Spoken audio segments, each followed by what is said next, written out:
And then on our journey following the Burke and Wills track, it was interesting because we did a stopover in Broken Hill, and to see another mosque or shed or a prayer space that was created by the Cameliers at the time.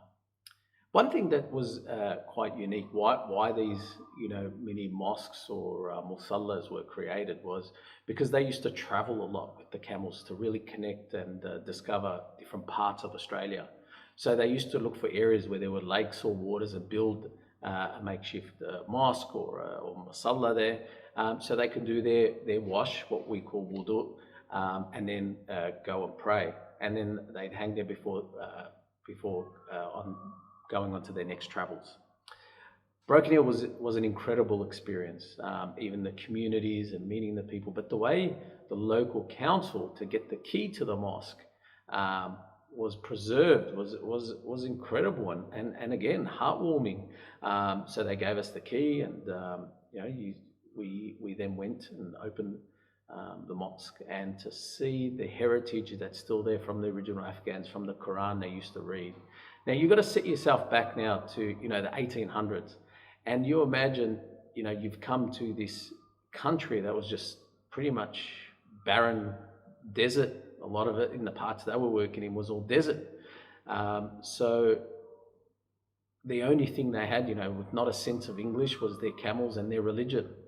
And they took that quite seriously.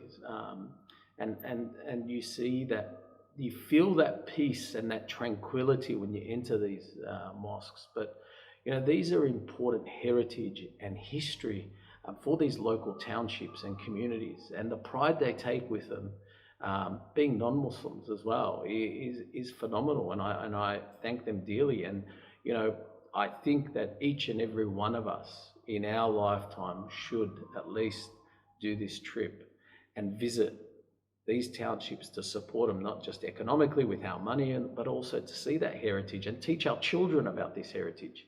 And this is the reason why we decided to make Boundless Plains into not just a coffee table photography book, but also a DVD, so we can teach our children, whether Muslim or non-Muslim, about the important Australian Muslim history and the connections Muslim had, whether it was with the indigenous pre-European settlement, or whether it's today, that contributing to your society and your country that you live in is also part of your religion. And for me to see that contribution really, allowed me to really lift my head and be proud of our ancestors and that heritage, that not only did they keep their faith, but also contributed to Australia like Australian citizens.